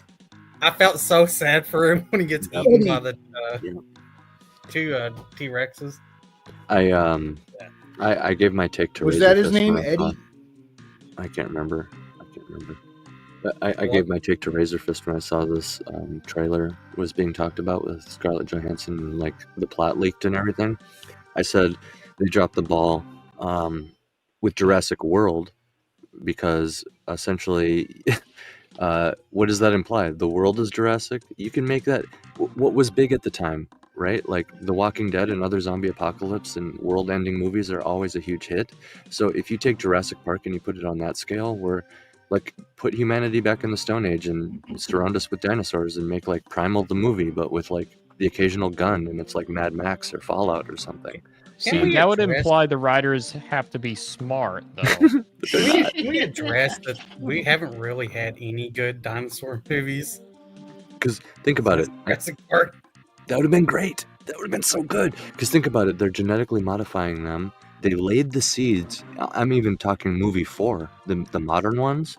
They laid the seeds out with Chris Pratt and the original scientist genetically modifying them again. That Asian guy, I forgot his name. Wow. But he was Wrong. specifically trying to make them smarter, right? So what is everybody watching the movie thinking? Like, okay, these are gonna like escape and become Planet of the Apes. That's the plot of Planet of the Apes, and they could have just did that and like made it on the scale of like Mad Max or like Walking Dead or something. And And- starships, and you got dino saucers. Oh, You man. want to know? Oh, You yeah. want to know something? I think it has a lot of potential, and it's partially been explored. Because I've recalled like pretty much all throughout being a kid and even an adult. Sometimes I'll occasionally have, you could call them nightmares, but they're not necessarily nightmares. It's more like a dream of you like going through like a facility. You think like Jurassic Park 1, where it's like, think like Ellie, where she's like trying to turn back on the generator, all the while she's like trying to avoid raptors and shit. Like Oh, that's a really fun premise. You know what? And I like think like Dino Crisis or something like that. Have you I seen think this? you could get a lot of mileage out of that concept. Have you seen this? No. Whoa. What? Whoa. Why isn't this a comic? I'm Why put it isn't on. that a Dude's game? making like a fighting game. Dinosaur. It is a game, Aji. Oh. Sign me up. I'm in. Dude, it's actually a really good idea because each dinosaur moves so differently. And Wish Yeah, list he has- on he Steam. has, I like, can the- do that. Get my Steam. Okay. dude, that's sick. That's sick. Well, dude, it's such a good idea. I hope they do really good with it because, like, can you imagine like a pterodactyl? It can't like hold as heavy of a blade, but it can fly around and like it's quicker. Holy shit, dude. Yep. Wish listed. Yep. Oh If yeah. I remember really hope we can correctly, play it it's on like Steam one Deck. dude who's like making it or whatever. But I mean, this shit. Yep. Looks, this is And each dinosaur you pick would have like different viability, obviously, because like T-Rex can hold a lot bigger of a I'd sword. make that sword will make guts blush. You know. Oh, yeah. Oh, yeah. I think that's about the actual size of the Dragon Slayer. Yeah. 3-on-1. Dude's go. like reading Berserk while he's watching Jurassic Park. And he just comes up with this idea. Yep. He's like, I got it. I got it. Dude, I'm rooting for the Scythe. I'm rooting for Scythe. Oh, Pitchfork? Really? That's a trident. Whoa, this is what I was waiting for. There you go. Yeah. That's what I'm talking about. Much slower, but like, you're getting one-shotted. Oh, frick. That's awesome. Guns, too. Oh wow. Okay. You had me with the swords. You don't need the guns. Don't jump the shark. This is so strange. You think? Dude, I love it, though. See, there's a what D&D we really boss. need in video games. We just need a Sekiro with dinosaurs and swords. Oh, dude. And a fucking Sekiro, chainsaw. dinosaurs died. Okay, now you're talking. Yeah, yeah. I You like had where me with this the is rat. going. Yeah. Oh my god, dude. The raptor chainsaw. See, and this is Oh, what they. come on. Yep. They did it. They did it. They did the thing. This is where they could have went with Jurassic World. No, I'm Yeah, just this is kidding. what they should have done. They just needed to make it. Dinosaur Honestly, if someone was really smart in Hollywood, they would actually make this movie. That's what I'm saying. I'd go Where's the fucking comic? watch it. Where's the It fucking looks A like comic? lot of people would go watch it. What's funny is it sounds like a bad anime. I'm ready for it, dude. The best bad anime. Just put way too Yeah. much production into it. Like, give it Yes. give it way too much money, right? And then, Give it the budget of GTA 6. Yeah. $2 billion. yeah. Of the Acolyte. That game's gonna be bad. Dinosaur This is a no good idea. Shinobi. But Dino Blade. Sekiro no Shinobi no Dinosaur. But yeah, so I figured I appreciate you guys having me on here. I should probably think about jumping up here and. Well, we're attending- fixing to start wrapping anyway, so Oh yeah. perfect time. But yeah, for everybody listening, my book is going to be free for Valentine's Day starting Wednesday. It's free for 3 days. I decided to actually utilize my free book promotion on Amazon in a good way this time. I put a little note in it about my comic campaign. So the whole goal here is to try to spread awareness of my campaign, and finish this project off, and get it funded and move on to the next one. I already have like half of one sketched out from Mark Hatherley, which is he's my sketch artist. I know Von Coleman just revealed a cover from him. So if you follow Von, it's the cover with the cowboy lady on it. That's Mark. I have basically, it's the story that you mentioned, Wrangler. Oh, wait. No, I'm thinking of story number 1 you mentioned. It's story number 2. He's doing the one with the guns because Mark is a veteran, and I figured that's perfect. I was actually a little nervous about some of the visceralness in the story as a veteran, but he said it's all cool, so I think he likes it. but yeah, as soon as I'm done with this, I'll probably move right on to that and get that developed as this goes fully into book territory. I got my novel I'm editing and everything, but you can pick up Mortal Descent for free this Valentine's Day. Pick it up for your lady. If I had a little bit more cheddar, I would have gave away a book in the chat tonight, but I just had that idea tonight actually to like get an author copy sent to somebody from the chat. I might do that on a couple of my appearances, just because you can come for the free book and then That'd be cool. maybe win a physical. What up? Keep it PG. Keep it PG. I'm in the chat. I want to. And I did put the link to your graphic novel fundraiser in the comments. Thank you. I appreciate that, Wrangler. Much appreciated. And my wife was just mentioning to me, we gotta have all you guys on our show. I don't think any of you have been on at the pub. I think Lord Otter has. I've been on it. Yeah, there's an Otter episode. That's a good one. Dude, I Definitely want to not. talk to your wife about crystals. You guys could probably go on for days, I'm sure. I don't know what you're talking about. But yeah, she's dying to have you guys though.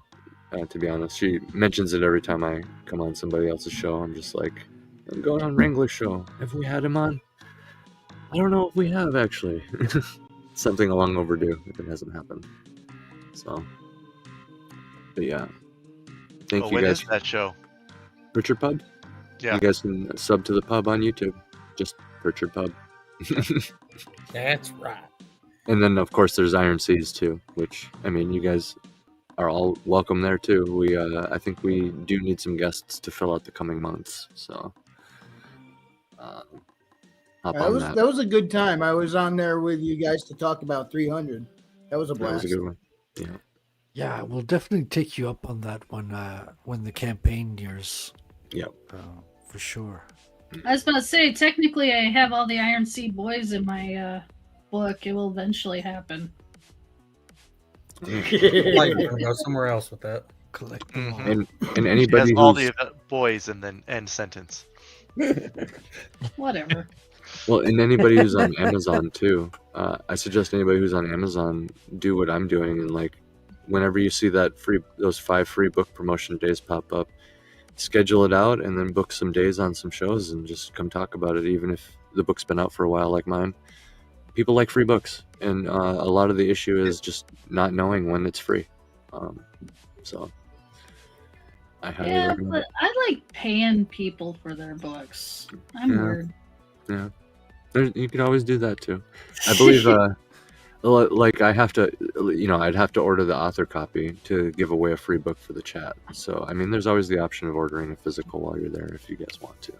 But I'm not going to push that as hard as just, like, I don't know, letting everybody know it's free and available. I'm just happy to get my little note about my comic to them.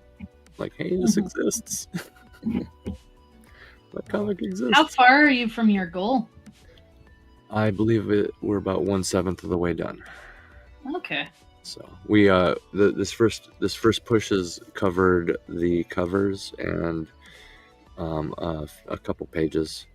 Basically, it's all interiors from here on out.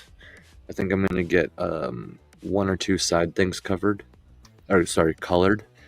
Like I mentioned, Mark Hatherley. I think I'm gonna have him do another cover, and just kind of surprise everybody with that.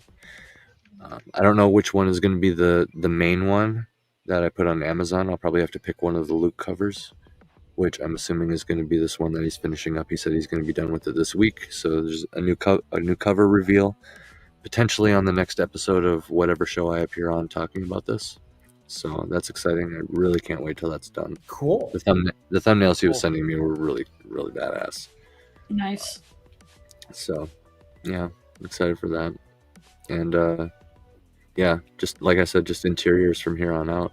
Once it's all done digitally, I'm just gonna send it all out to all the backers that are already there, and then we'll keep the campaign going to try to cover the printing cost of everything. But basically, once the digital is covered, everybody gets it, and from there I can just throw money at it myself until everything else is covered. In theory, from there's nothing stopping it from going on Amazon.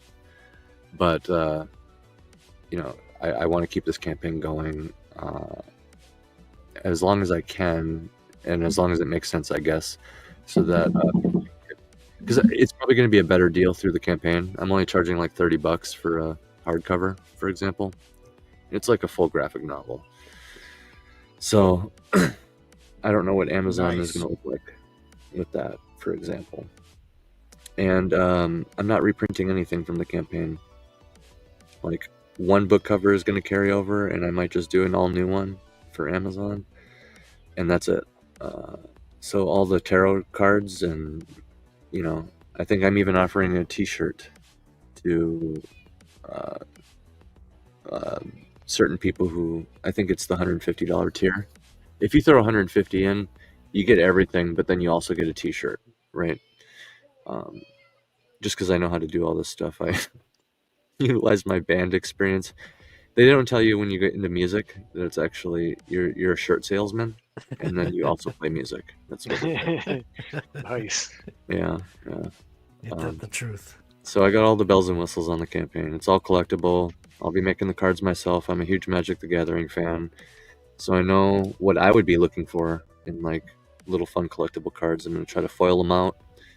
My wife is like a legit tarot reader, so she helped me make the tarot cards, which I was gonna flip through some characters and show you guys some characters, but for the sake of time, we can just save that for next time or whatever. Maybe when I have a few more of the cards made. I have a good half dozen at least made right now. They look really nice, but yeah, I got her on that, and everything's legit. And I'm super excited. It just needs eyes now at this point. Just needs like eyes and backers. So hopefully, if any of you guys feel up to it, jump on in on it and All right. get one of these oversized versions. I know I personally need that for my bad eyes, so. Yeah, I'm starting to get there too. I'm looking through here right now. Looks like it's gonna be kind of sizable here. Oh yeah. Each tier you get everything from the last one. So if, like, for example, when you back for like the $25 or $30 just straight up just a plain physical book, you also get the digital, because that's technically the $10 and $15 tiers. So you get like the digital with the audiobook just for picking up a physical, just because you backed at that level. So if you back at the $150 level, you get like a little of everything, right? Obviously, I'm not going to send you, Nice. it doesn't make sense to give you like 5 different books or like 5, just doubling up on it. But that's why I compensate by adding new things like coasters or like stickers or something or like another poster or whatever the case is on the tier. Just because, I'm a collector. I can't help it. I just found the character picture I've been looking for. Yep, I have them all on the landing page there for sure. I show all the cards I have. And there's you can download 4 pages for free. It's 4 of my favorite pages from the preview in Anvil magazine. It has all the lettering and everything, so you can kind of see how it'll turn out. And I've only gotten better at my lettering since then, since I'm kind of the thumbnail guy for Iron Seas and Pritchard Pub and everything. And I make my own book covers and all that. So yeah, I've just been practicing every day since I started this. Very nice. And dropping the link in the chat one more time. Thank you. All right, AC Pritchard, thank you so much for coming on tonight. This was a good time. Yeah, I had fun, guys. And I'm down to come on in the future and again and extend the invite to all of you for either of my shows.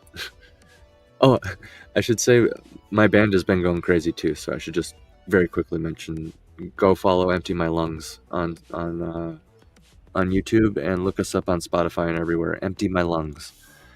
We've seen 40,000% growth in the past week. Oh wow! Nice. Yeah, it's pretty crazy. So I mean, once that kicks in, I'm like, when I say I'm dedicating all resources to one thing at a time until it's done, I mean it. So like, that's the reason my campaign is open-ended, for example, is because I want to throw my own money at it too. Like, part of the, like, for example, I started the campaign 15 pages deep. Like, that's my own investment right there. It's open-ended so that I know it's for sure going to get done, and I can just view that as like a progress bar. It's like the health bar on a Dark Souls boss. That's good. Yeah. So, yeah, that's all really exciting. But like, the whole point, like, I'm probably going to take anything I get from that and just throw it right at the campaign. So that's why I'm kind of doing this again. Like, even if I don't get any backers, I need to tell everybody, just in case like my band kind of takes off and I suddenly just fund it. Because I would do that. If I got the money, I would just throw it all right at the comic, finish that off, move on to the next thing. Because I need to promote things like my podcast and my actual novel that I'm editing right now and stuff like that. Instead of just being on this comic.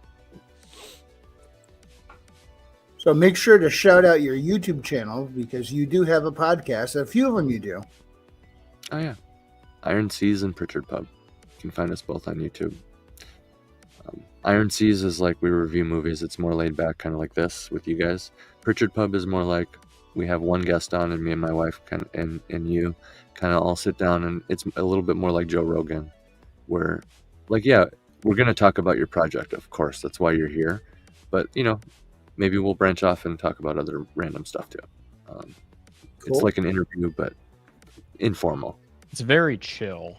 Yeah, we weren't afraid to branch off. Like, I can't remember exactly what we talked about, Otter. I think in our case we were talking about the Fallout TV show a lot. That's right. Yeah, that was topical. Yeah. Ooh. It was a valuable episode too at the time. Man, that feels like a distant memory now. Boy, do we still have this up. It's going to be season 2 soon here, isn't it? Are they making a one, or did they film it? Oh yeah, that show is wildly successful. Made a lot of money. They're going to keep going, and they're going to pander to the fans. So there's heavy pandering, but at least it's to the fans. Now, I think they missed the ball by not making the trans actor the doctor. There's a crazy doctor that's obsessed with altering their body and drugs. So they could have just made that the trans actor, and everybody would have been like, based. It's awesome. It's actually clever, right? But no, they're like Brotherhood of Steel. They're like Brotherhood of Steel. Because why not? I don't know if I would have called it based, but at the same time, it's a cool idea. I would have loved it. Yeah. I wouldn't have even cared. I would have loved it. That's like, yeah, act like that crazy doctor too, please, because that would have been great.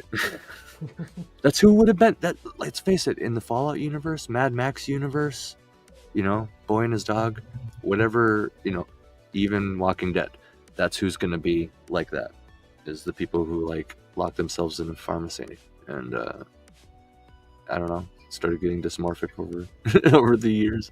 I don't know. I digress. Or I dig myself into a hole or something, All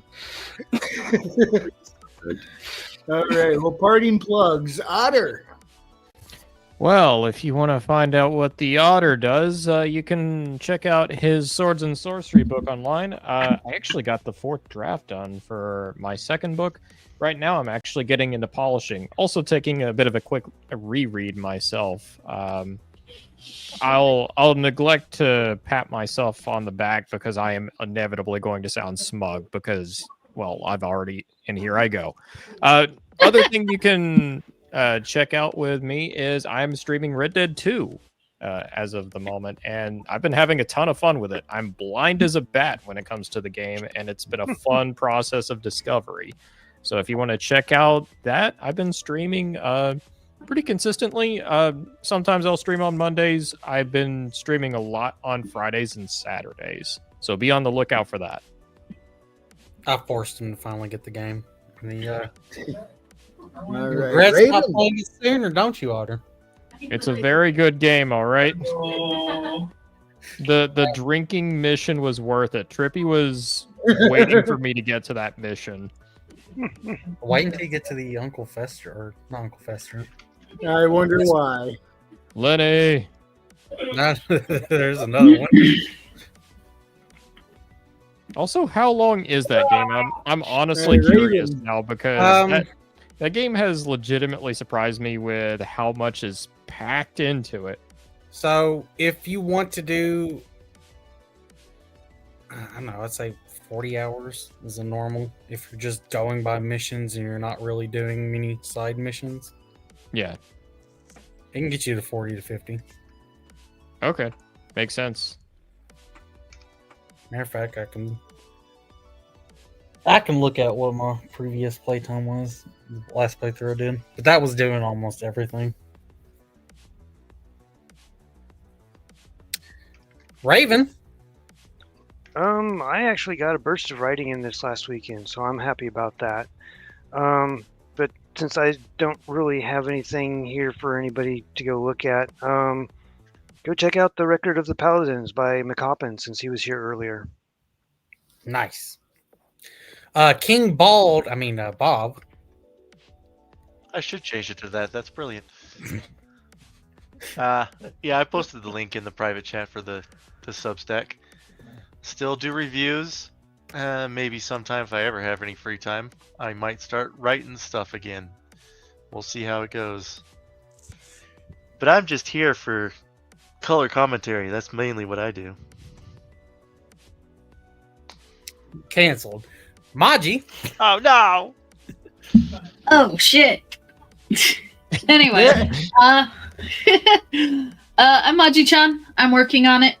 Eventually, we'll get done. That's all I got to go off of. Just gonna say. Oh, you know what? You what was it, Captain Bob? That was your original one. Yes, sir. Here's your new one. He found Captain Winky! Brilliant movie. I love that movie. No, Could not make it today. It's getting there. It had to go through a complete rewrite process, so I might as well have written an all-new book with some new characters. But at the same time, it's gonna be worth it once it's done. Nice. Frederick. imakecomics.com. It's the forward address that'll take you to Rattel Comic, where you can follow the progress. I have literal progress bars on the webpage showing you where I'm at in the progress of making my comic book. And 24 pages are penciled in. I'm getting started on the inking real soon, so exciting. And also check out, I got a YouTube channel by my name, and Billy Bobsack is my co-host, as well as some others you might recognize from this stream. And we got a show on Tuesdays at 8 o'clock Eastern. Check it out. Nice. And finally, Frequency. Hey, you can find my stuff on Amazon, Haley Star Bad Kitty and Bad Kitty Haley's World. Magic-fueled sci-fi adventure, fun for all ages. You can also check out my Substack, Frequency Studios, where I have a short story set in the same universe up there. And you can also follow me on X, Blue Sky, Truth, and Minds, all under Frequency Studios. Anyway, thank you so much, everyone, for joining us tonight. This was a great, great chat. Thank you, AC, for coming on. It was good to have you. If you enjoyed this presentation, hit the like, and if you didn't, we appreciate you stopping by. Hello. I'll Hi. see you next time, and God bless. Bye. Bye-bye. See night. you next time. Bye. Bye.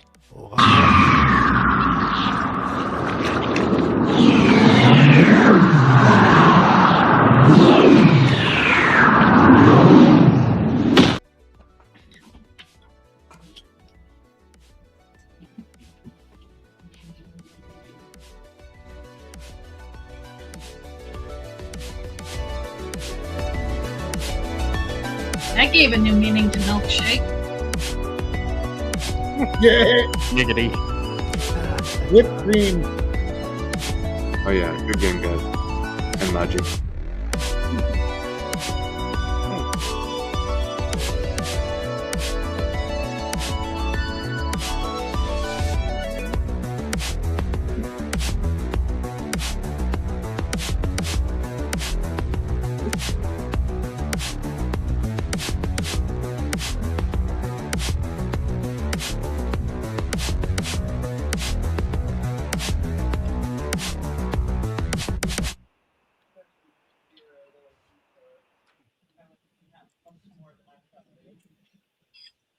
Jewish space laser. Good night, everybody.